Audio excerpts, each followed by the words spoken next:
We'll call this meeting to order. Please stand for the pledge. I pledge allegiance to the flag of the United States of America and to the republic for which it stands, one nation, under God, indivisible, with liberty and justice for all. Right. So the first item up on our list today is to move to add an agenda item to our agenda. And I will. I move to amend the agenda to add proposed resolution 2026-07, authorizing the submission of a grant application for the 2026 round of the Montco 2040 Implementation Grant Program for the Friends of Graham Park. The reason for this amendment is a time-sensitive application process. Second. Second. Been moved and second. This is a voice vote. All those in favor say aye. Aye. Any opposed? Next item up is a recognition of appreciation from the Upper Dublin Township Police Department. As most of you know, this area was hit very hard in September of 2021 with Hurricane Tropical Storm Ida, which burned a tornado that devastated Upper Dublin, hit Horsham hard, but not near as bad as Upper Dublin. And the chief is here this evening to recognize Horsham for an appreciation, and I won't say anything else because then I'll just ruin his thunder. So I was going to say, Mr. Go Walker, ahead, Chief. you're definitely taking away half the things in my little talking points here. So good evening. Is this good? Yes. Thank you so much. Good evening, Mr. President, fellow council members, Mr. Walker. Thank you for allowing me, Chief here from Upper Dublin Township, to make this brief presentation. So on behalf of Upper Dublin Township, we would like to publicly express our sincere gratitude to Horsham Township, to the Horsham Police Department, for really their incredible support over the past 4 years. As the manager just mentioned, after the devastation of the tornado, September 21, Hurricane Ida, Upper Dublin Township's police station and the township was impacted, and we were literally displaced after the tornado. We were faced with significant operational challenges, particularly regarding prisoner processing and prisoner detention area. I recall reaching out to Chief Fida for assistance, and without hesitation, he immediately opened his facility to the Upper Dublin Police Department. Now, no one thought 4 years, but for the past 4 years, the Horsham Police Department has graciously allowed our officers to utilize their cell block and processing area. That sounds simple, but think about who's in the cell, how much time and energy, security of them, feeding of them. It was a lot to ask. This partnership ensured that Upper Dublin Police Department could continue serving our community safely without interruption during one of the most difficult periods of time in our department's history. Their willingness to assist us went beyond simply sharing a space. It demonstrated true intergovernmental cooperation and shared commitment to public safety. We are deeply appreciative to the leadership of Chief Fida and the Horsham Police Department.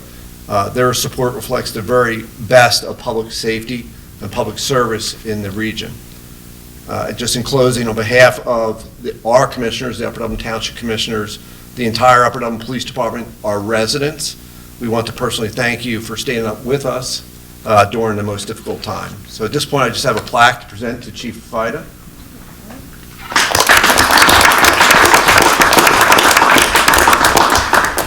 So in summary, it says the same thing I just said, sir, but I wanted to share this with your commissioners. We put great thought in what this might look like to memorialize what has happened. So the plaque says, just again, everything just in summary, but it captures the two police departments working together with the cell block. Now, there's some concern about what that looks like, but that's a cell block. So we thought that kind of captures the energy of what this was. So, but again, on behalf of all the Upper Dublin Police Department commissioners and our residents, can't thank you enough, sir. Our pleasure. Chief, go ahead. Sir, again, I just appreciate the time. If the two of you can come up with the photo with council. And the cell block.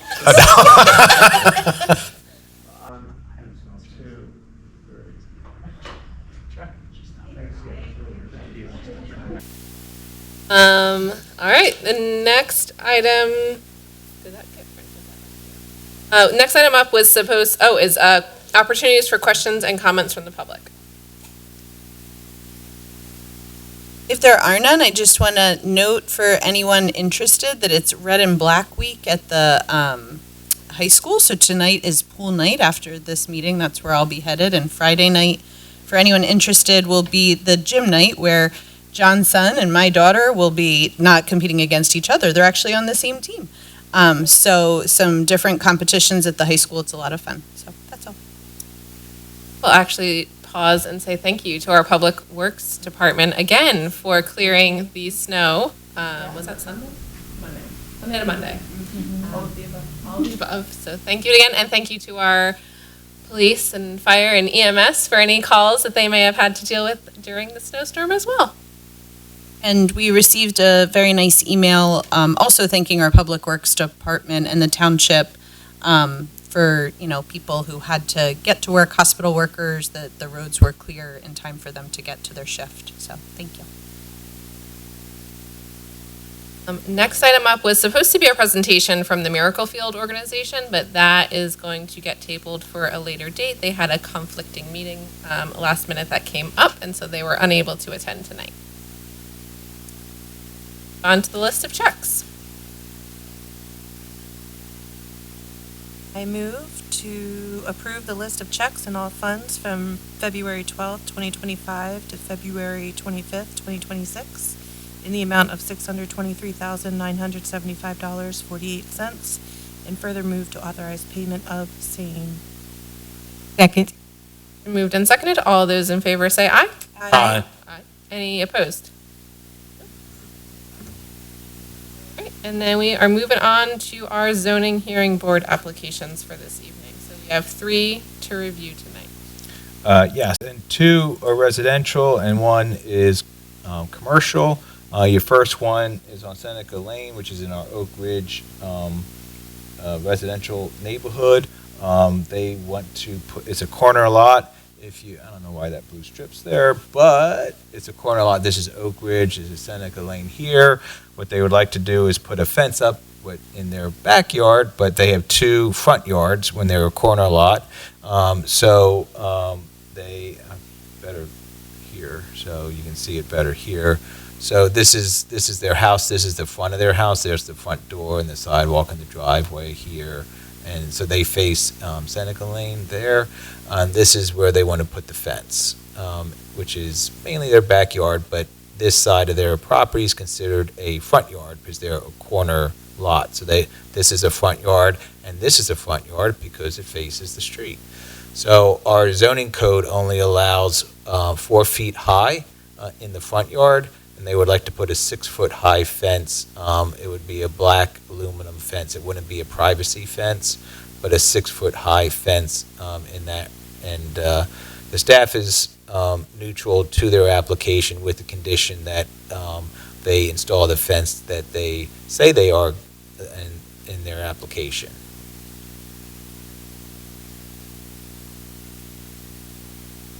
I was just writing out a question and just thought of it. Is the definition of the side yard being a front yard a Horsham definition or a state, I don't know. John, John, yeah. It's a common situation in lots of the zoning codes that they just don't consider the side yards of corner properties. So it is a common variance request that we see throughout many municipalities.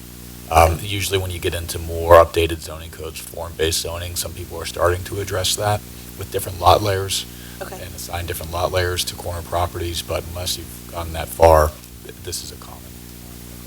Okay, thank you. So neutral with that condition, that it's the fence as they described in their application. All good? Okay. Good. Okay, so your next one is 217 Hill Avenue. This is a residence in our R4 zoning district.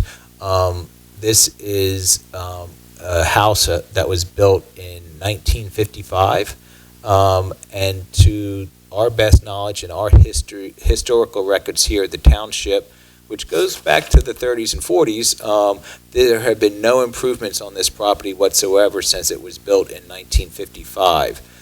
It's an impervious coverage issue, so they are allowed 25%. They currently have 32.3%, and if they put this, you can see it right back there where they would like to put it. It's a 12 by 12 gazebo on a concrete pad.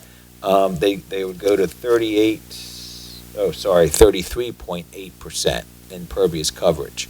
And as I've always said, these zoning hearing board applications is really case by case, property by property. You would normally see those numbers and say, 33.8% is way over the 25%. Or what's happened since 1955 is our zoning code has changed. So this house was built, this neighborhood was built under our zoning in 1955, and since then our zoning code has been updated, revised, amended, and has probably created the 32.8% that currently exist.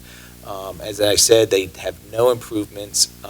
What they are willing to do is plantings. You can see a couple that they have around there, but in their application, they have several trees and bushes that they would like to plant. And at the end of the day, this gazebo area is less than 200 square feet. And the only improvement with the records that we have since 1955 and with their plantings, and Eric can touch on that, but we feel that the plantings that they're mentioned in their application are sufficient to help with any stormwater. I don't know. Do you want me to talk about it, or? Eric wants to touch on BMPs. For this small amount of impervious, the DEP BMP manual does allow for plantings to basically account for the additional impervious, the additional stormwater runoff, so we're supportive of that. On council have any, it being neutral? Neutral with the condition that they plant Yeah. the plantings that they have in their application. All right, your third one is a commercial. They are here this evening. It's 900 Business Center Drive. Greg Edelman, as most of you, or some of you, or two of you are familiar with. Three of you haven't seen Greg yet, but here's Greg. And I'll let him do the introduction. Thank you very much. Good evening, Greg Edelman here on behalf of the applicant. It's nice to see everyone this evening. As Bill was beginning to say, we're here for consideration of a special exception that's pending before the Zoning Hearing Board for retail sales. This is at 900 Business Center Drive. The existing building is to be reoccupied by Colonial Marble. I think maybe some of you have heard of them before. They're pretty much anyone who's done a kitchen or bathroom upgrade, they know Colonial Marble's name, so they're a very reputable company coming into the township, which is great. As part of their operations, they're seeking a retail sales area in the front of the building, and this is a conceptual floor plan of that area. The building entrance is to the right.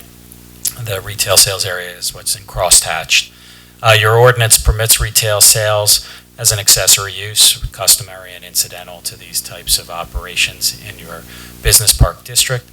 The only two requirements are that it can't exceed 10%, and then the second is there's no outdoor sales or displays that happen here, and none of that is being proposed.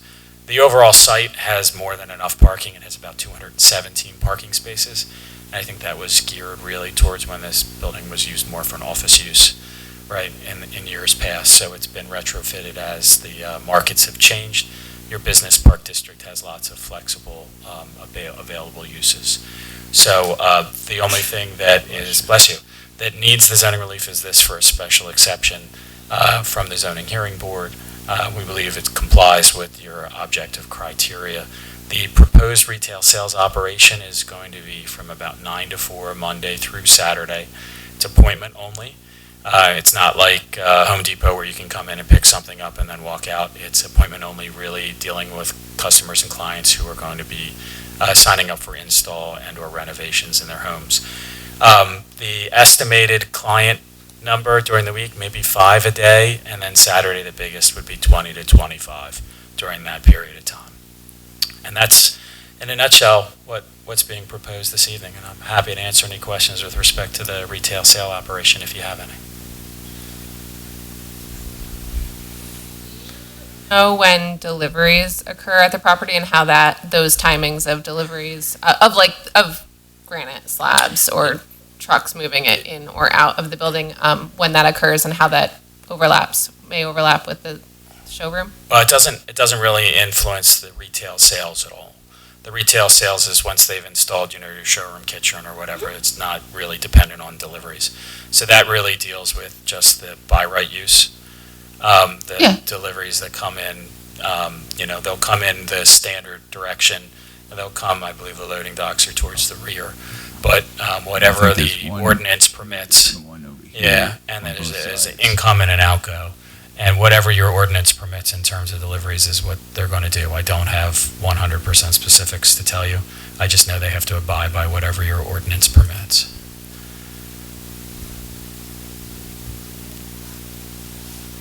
You know what our ordinance says regarding delivery times? Nothing. It doesn't talk about delivery times.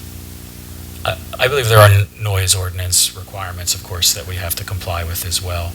So whatever those provisions are. We do have a very we do have a noise ordinance, but it's very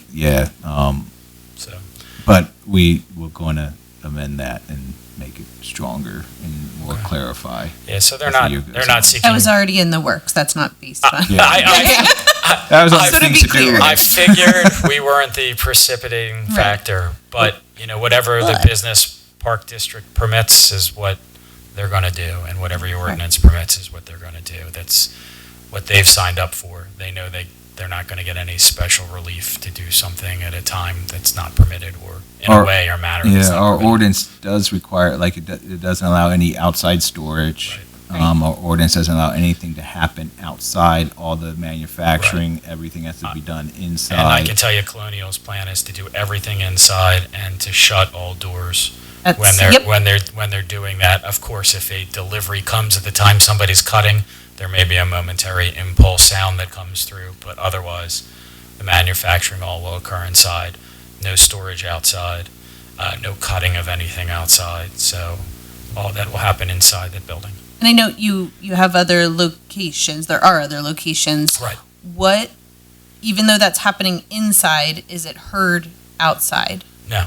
Okay. No, we've talked to Colonial, and they've said you could stand by our facilities, you wouldn't hear it unless somebody's rolling up the door to do a delivery. Sure. That's correct. That's great news. Yeah. And are there any, because you said the building's been retrofitted for this type of use. It's going to be. It's going to be. It hasn't yet. Are there any like ventilation, things like that need to be added to the building that might cause noise outside the building? I'm not sure what HVAC or other electrical, refinements will be made.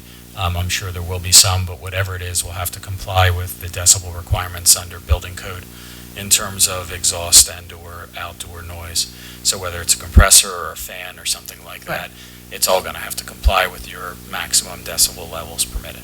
Okay. So. And there's, I know from another business where this was brought up that there's like noise dampening barriers that can go around, so that would all be in consideration. Yes, absolutely. So when they do these plans, it'll go through your code review department, and if they say this isn't going to work, then they have to come up with some additional type of noise baffling on the roof. Okay. Absolutely. And I guess with that in mind, because we're kind of talking about this in hypothetical terms, so if, would they be open to conditions for the retail side of things based on the noise side of things? And no, I mean, the retail's not going to generate any of that. So I don't think they'd be agreeable to any type of condition because the retail is just literally, the kitchen sales room. So I think if you're looking for those types of requirements, I think that would come in the building permit phase. Okay. And it would be based upon your code review. And if what they're proposing, the township doesn't think is sufficient to meet what's required, then that's where I think you'd see those types of conditions. Does that, The purpose of the special exception is to make sure that the accessory use retail fits with the industrial uses that are also within the building. Would you agree with that? Well, the retail use is accessory to something that's customary and incidental, right? So the retail use itself doesn't generate any of those issues. No, but I think that don't we need to be concerned with customers, those people that are at retail use with the other noises and activities that are going on with the industrial use inside of the building as the primary use? I'm not sure what you mean. If a customer comes in, they won't be hit by loud noises inside the building? Is that what you're talking about? I think that loud noises, the ventilation issues, the traffic issues related to the pedestrian traffic versus truck traffic deliveries, I mean, those are all things that would be appropriate for special exception criteria for just the more general criteria for special Well, exception. the retail portion here is literally someone parking their car and walking across that tiny drive aisle to come into the store. And at the same time, you might be having a large tractor trailer going through that area as well, which you wouldn't have without that retail use. But you'd still have actual office people coming through. It wouldn't be any different. You still have pedestrians coming to the front of the building regardless during operations. So if you're talking about crosswalks or things like that, sure, I mean, we can look at that, obviously. But in terms of inconsistency or incongruency, by definition under this ordinance, the ordinance has already determined that the retail sales is consistent with the above uses. By special exception based upon the criteria and the Yeah, general and criteria. there are only two criteria, and the general criteria isn't for the applicant to prove. It's for someone else to come forward with not just speculative, but obviously concrete evidence. And I think this board is trying to determine whether or not they feel like they need to oppose that, or they need to come with that evidence. And we're not saying that they are, but I think this purpose of this meeting is to give them confidence that they don't need to do that. Well, and I'm saying that this is no different than any other retail operation that's either in the township associated with this type of use or anywhere else. For instance, if you've been to Granite Galleria in Fort Washington and Upper Dublin, they have a showroom in the front, and they have their manufacturing production in the back. You come into the front, there's a wall, it's demised premises, you can't really hear anything unless somebody's opening a door to the back. There's trucks that can come in and out, but you can walk straight across, it's not an issue. Obviously, deliveries aren't happening all the time throughout the day. They happen sporadically throughout the day, is my understanding. I don't find that inconsistent at all. So, I mean, I leave it up to council. We're open to hear what your issues may be, but Sure. in terms of what So- this is a very, I think, simple, straightforward. understood. Use. So of the truck traffic, you said sporadically throughout the day, are there any trucks delivering in the middle of the night, for example? I know that you don't I don't- necessarily I have don't- the exact answer to that. I don't know. Right. So our one concern But is, obviously, the retail wouldn't be open then. sure, those houses behind, and if trucks are backing up and beeping, we're going to be fielding the complaints about that. Right, but that goes to the actual use of the building and not the retail use. Sure. So there's going to be no one there from other than 9 to 4 for the retail. If there's no retail, then that happens no matter what. There's no basis for the township to impose any type of conditions on that. You can occupy this building without the retail and just do manufacturing and production. That's why I said we'll abide by whatever the township has in terms of its regulations and guidelines. So,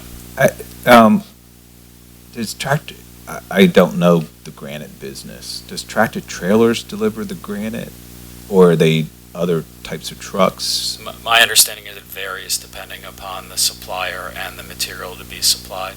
Gotcha. Is if it's tractor trailers, what, that, again, I know we're talking retail, but you're here, so, and the use, and the use is allowed. Correct. And we met with Colonial Marble, seems to be a great run Yeah, company. they are. I forget how many jobs they said would be here. Does anyone remember? A lot. I mean, Yeah, about 100, over Yeah, 100 yeah. jobs, manufacturing jobs. But I was just following my arrow. Well, let me get my pointer here. So here's your building back here. Here's Drescher Road. If the trucks could be directed to use Business Center Drive, it's a straight run all the way right to your building. It's a straight and run. I think not that's many, what they would do. I mean, I'd rather not. I know I'm way off retail, but coming through this way, you got all these townhomes here, and coming through the other way through Village, you got all these homes over here. So if they just come right from Drescher and Business right back, boom, there you are. I'm sure Colonial would have no issue saying to their suppliers that's where they should come, but obviously they can't control exactly where those truck drivers go. So we can talk about, this is something we deal with all the time in any type of, flex facility. We can instruct, direct, recommend, but their drivers typically are independent contractors, and they come through. That would be the logical place to go, and I would expect it to be the most common. So, Greg, that's for the deliveries. Once a customer were to buy something, does then Colonial Marble take it in their truck and leave that facility? It depends on, my understanding is depends, but yes, it can. They would actually bring it out and then take it out to be installed. There might be a different installer who's using the material, so it might not be Colonial Marble who does that. Okay. And Bill, if you want to go back to the last sheet, that was the close-up. So deliveries are on the top right of that building? Yes. Where's the entrance to the retail? Front right corner. Front right corner? Yes. No, down where it kind of slashes. That's correct. That's the main entrance to the building.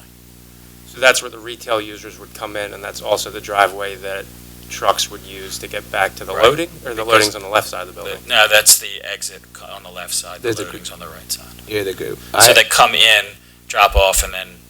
Do they come out the building? No, that's where the finished product gets picked up on the other side. Oh, over here. Yes. So that's where it gets in the vans and That's box right. trucks and That's stuff. So if it's a tractor trailer, whatever delivers the granite, they come in this way. Correct. And then the finished product goes out that way. That's right.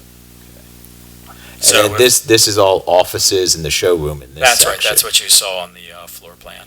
So this is manufacturing back here. Correct. Is there a driveway around the back? Like, are the trucks making a loop around the building? No, they would come back around the parking lot and come out. And then when it's finished product, another truck would be on the other side, typically a smaller truck, to pick up the finished product and come. Yeah, there's no driveway back There's nothing here. in the back. I see. Okay. Yeah, there's no traffic going behind the building, if that's what you're asking. It wasn't, just for Okay. like a flow of traffic, but if Yeah. that's not in existence. The trucks would come in the parking lot, go back around, and then come out. Right, okay. Sure. So, I mean, if we're worried about, retail customers walking across the drive aisle, we certainly can put in pedestrian safety, striping, signage, things like that. I mean, that's certainly something that actually may have been there many years ago. It probably just faded away anyway, I would think.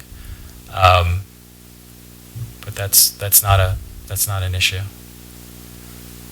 And just to also be clear, we want your business to be well received by the neighbors. We want Understand. people in Horsham to come and want to, patronize the business. Right. I went to King of Prussia myself, and it would be much more convenient for Yes. me had you been here before we got a kitchen done. Understood. So this is not coming from a place of malice? I understand. Okay. I understand, and the way I'm looking at it is I don't want to try to commit to you something that I'm not sure whether can be committed to. So when you're asking questions about deliveries, when does it happen?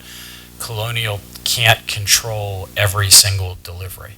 And that's because they have these people that come in from different areas. They run from far away. They have their protocol on where they're supposed to drop their materials. So they show up when they're supposed to show up. Now, it's not supposed to happen in the middle of the night. Nobody's going to be there. So I can tell you that it's not That's helpful. right. But I can't tell you exactly, what that means. So I'm not going to sit here and say to you it won't happen at 11 o'clock or it won't happen at 8 o'clock or it won't happen at 6 o'clock. I'm just telling you that generally the deliveries happen during the day. But when you have these people come from out of state or multiple states away, they may make this place their Might first be running stop. late. Yeah, Sure, you don't know. sure. I think it's more, the concern would be if it's every night between Yeah. 12 and 3 in the No, morning. it's Like, not- that's the kind of it's thing not like where that. we want to Yeah, be it's well not- prepared for that. It would be more sporadic. A lot of times it's based off of demand of product and what's going on. So if obviously you have a more vibrant home remodeling business time, you might hear more deliveries at that time. The cars might come in, the trucks might come in more often. If it's more normal like it is now, it won't happen as much. So it's really depending upon demand from the business, I think. That's why I can't tell you how many is it a day, exactly when it is, Sure. what types it'll be. It'll vary. Just for clarity, is a showroom necessary in order for Colonial to be It's at des- this location? It's highly desired. And by that I mean, if you've been to these places, they try to make it a one-stop shop, and that's how they really succeed. That's why they looked at this facility. That's why they came to Horsham Township, is because you allow all of this. So that's their desire. That's why they want to be here. So that's what I'm saying. It's highly desired. I'm sure they've done it where they've had the manufacturer in one location and a showroom in another. Most places don't like that because it's easier to have all your facilities in one location. If I may add, on the property owner. Come to a Zach microphone. Moore. Yep. Well, his hurt leg, Hold but on. Oh, sorry. Give him a couple We got- minutes. Join the club. We've got 2 people up here with hurt legs. Very nice. And this is real. This is not sympathetic humor. Skiing injury. Thank you. Greg's been doing it. Greg's been doing an awesome job. I just wanted to add to that. We bought this site about, I guess, 3 or 4 years ago now. It was a lab facility. They had several hundred employees there, I believe, and they were doing all types of lab work, and they had an administrative office up front.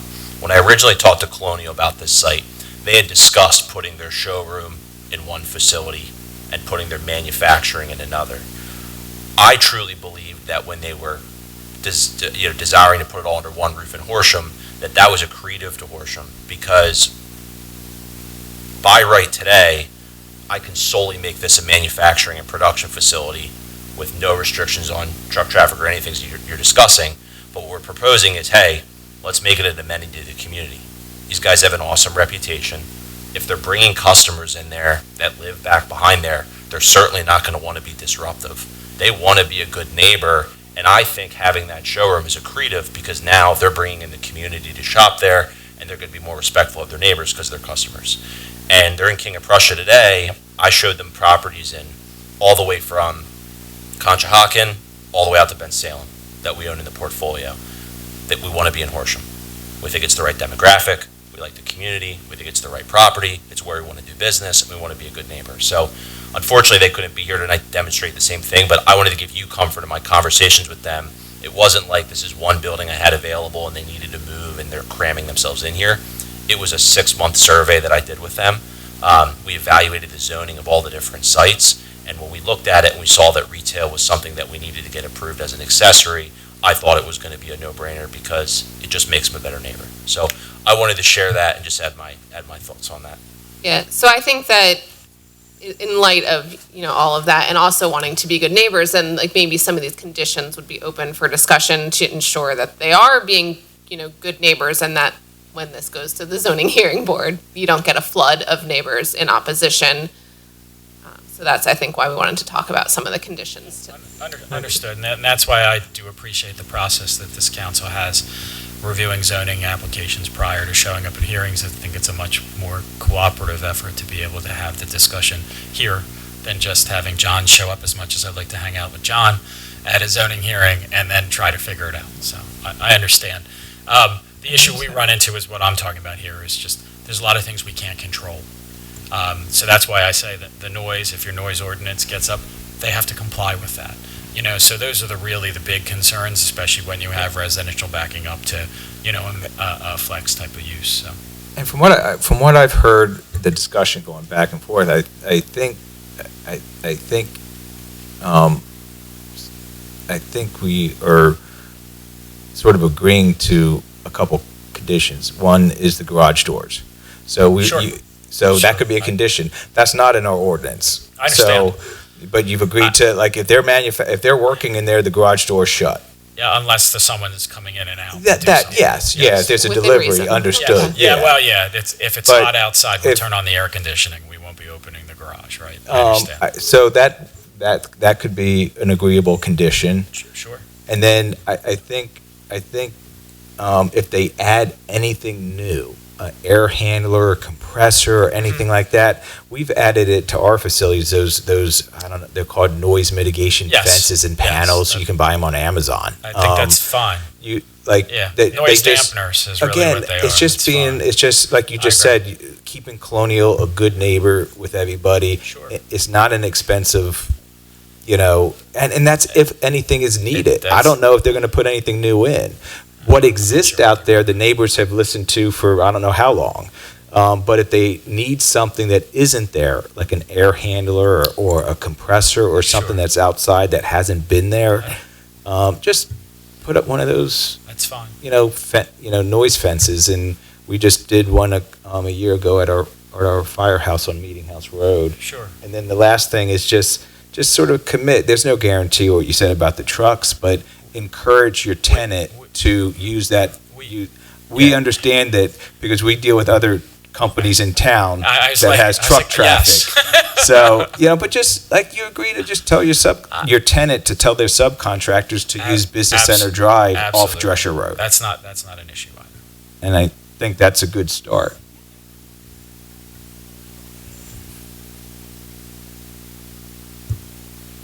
I also want to thank you for, No, answering questions. It's my pleasure, and I do appreciate it. There's plenty of townships where I don't get this opportunity, so I do appreciate the dialogue and hearing your concerns. And as much as we can, Bill will tell you, Eric might even tell you, I'll try to figure out how to get there. John might not tell you. What's your I guess maybe this is for Zach. What's your timeline? I mean, so you got to go to the zoning hearing board in March. You get their decision in April. What's your time frame for renovations and getting Colonial Marble to open up? ASAP. I mean, they want to be in yesterday, like most of these companies do. They're eager to get it done. So what I've been focused on is working with you all, and it's been great that it's been an expeditious process. We can have this platform, is getting through it in a quick way, in a way where they have comfort surrounding this critical piece of it, the retail, so that we can start on construction and get moving. But I would imagine their doors are open in 30 days following zoning hearing board Okay. or so. But they want to be there. And in terms of conditions, I think I'm absolutely open and supportive of those types of conditions. I can make all those things happen with Colonial. What I want to avoid is going to them with a lot of conditions and they say, we're just making this a manufacturing site, and then there's no conditions. So as long as I think we all go to them collectively with like very reasonable conditions like we just talked about that don't significantly encumber their business, they're going to be pumped up. So, but is that pumped up? Yeah, they're going to be. I also- Say that after you Sorry. crash on the I street. know there was something you mentioned about not having outside signage by the street. Would there be, sorry, I should have run this by someone before I say it out loud in a public meeting. But having signage for delivery drivers to know the preferred directionality to go? We could always say truck deliveries use, well, But I'm saying, like which part of, how would you signage. label the different, because they're the same name. Right. of the Well, we don't street. own the roads Yeah. Okay. It's or an the right of way. It's Okay. an It's an association. industrial park. I see. So But we could put signage right on the property and say trucks exiting, please use, and we could point Sure, that way sure. or something like that. I mean, Right. we could come up with something. I'm assuming the trucks exiting are a little bit easier to direct than the ones Absolutely. coming at you. Absolutely. Yeah, okay. Yeah, and I still think where Bill was pointing is the most likely direction that they'd be coming into the building. I assume that's where GPS would take them as well. I think it's also the widest, like for It is. turning It is. radius, things It like is. that. It's So the as far as straightest their and- comfort yeah. as drivers, it makes the most sense. It absolutely does. Um, I just can't guarantee that there won't Sure. be some anomalous driver who thinks they're better coming the other way, which I can't understand, because you think about the rest of the park, not many people Kind of drive winds that up. through. Yeah. Right, Most right. of them just come in and then go out. All right, thank you. You're welcome. John, are you okay with the conditions? Yeah. Got 'em? I'm sure sure that we can. John, which way were you staring? Well, he was thinking about which way the cars go. I know that. No, sorry, we have two Johns next to Oh, each other. sorry. We should Oh, probably sorry. fix that. That's great. You talking to me, John, or this solicitor? I think when you just call them last names. Yeah, I'm sure that Greg and I can work out the details. Sure. We talked about today and not add additional. That'd be great. Okay. Great. Thank you again for your time. Really appreciate it. It was nice to see everybody. Look forward to ribbon cutting. Absolutely. Well, thank you very much. Have a good night, everyone.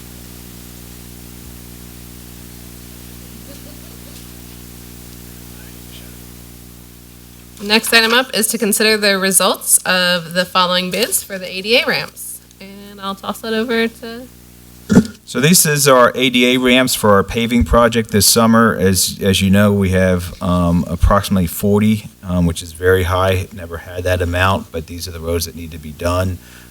So we got a good 14 bids. 14 bids. The highest bid was $722,000. The low bid was $203,000. That is the lowest responsible bidder. It's JDC Construction Services, Inc., and they are the ones in your packet and that the staff is recommending for you to consider this evening. have we worked with them before? Yes. Any difference? Do you know, like, what else you get for another $500,000? That's a huge spread on this bid. Yeah, so I don't know. So the two highest were really out of the ballpark. Yeah. I don't know. Maybe Eric.